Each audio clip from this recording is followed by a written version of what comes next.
Okay, so as you probably can see, I'm not in my home studio. I'm actually out here in the middle of nowhere, in the middle of Norway. Playing outside, it's actually really good for your saxophone tone. When you're outside, you don't get any reverb, you don't get any feedback from the environment, or very little. So you really have to fill the horn up and fill the space up that you're standing in. So I figured, why not do a gear review up here? Playing the Boston Sax Shop Heritage tenor sax neck and comparing it to my 1967 original Mark VI tenor sax neck. And full disclosure, before we get into the review, this saxophone neck was sent to me for free by the Boston Sax Shop. I'm sponsored by their reeds, their neck strap. I use a lot of their gear, but that does not affect my opinion on this neck. You can trust that my opinions are my own opinions, regardless of who paid for this neck. So let's get into it.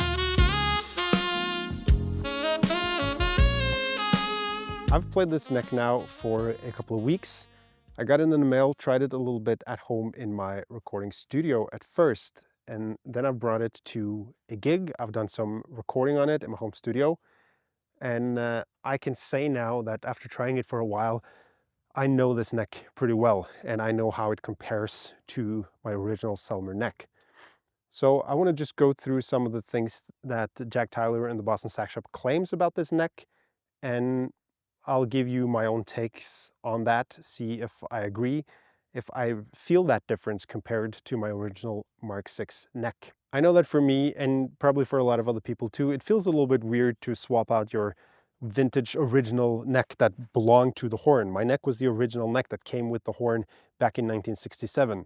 But I've seen so many people that recommend trying out different necks, saying that it has more of an impact on the sound than the horn. Like the only thing that has more of an impact on the sound than the neck is probably the mouthpiece and the reed, and of course the player. So one of the things about this Heritage neck is that the angle is a little bit different than the original Mark VI neck.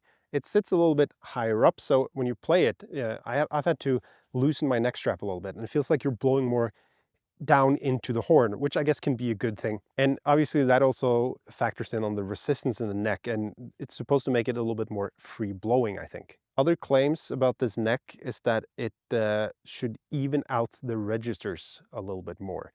Now, for me, any gear changes, other than probably mouthpiece and reed, is gonna only make a minor difference to my sound. I feel like after so many years of playing the saxophone, I've come to the point where most of my sound is me, and then the gear is just sort of the tool to get the sound out there.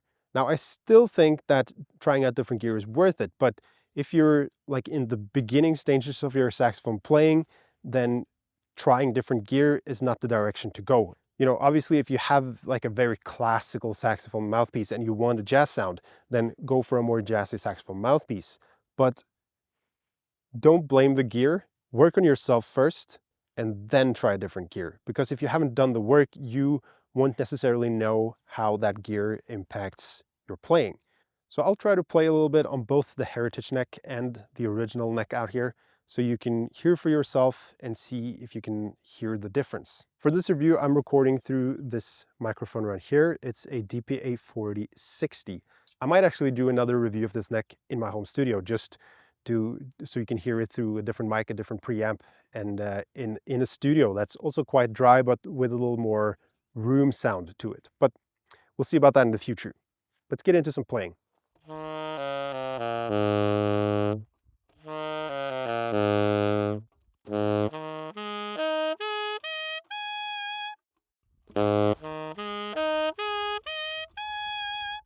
Right away, this sits a little bit lower, as you can see.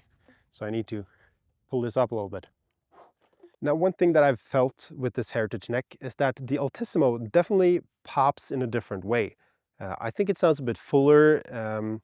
I'm not going to say it comes out more easily, because if you're playing Altissimo the right way, it's going to come out easily on any setup, I think.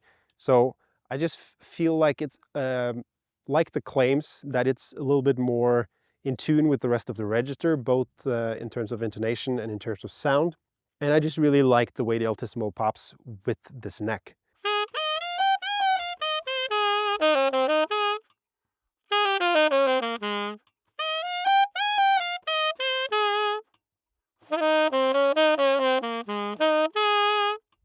I also feel like it's a little bit darker than my original Mark VI neck, which is a good thing for me because I have a fairly bright setup and a fairly bright sound. So if this neck can make it a little bit darker, it's going to balance out my sound a little bit more. And yeah, it was a welcoming change for me, actually.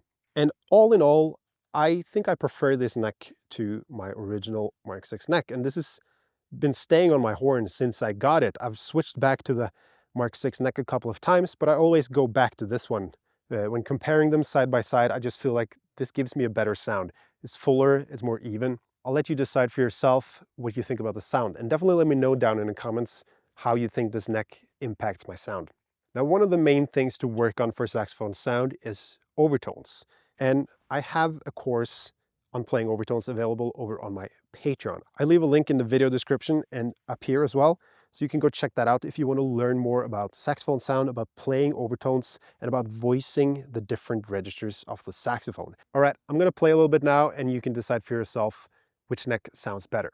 Just for the listening experience, I might add a little bit of reverb. I don't think that will color the neck sound too much.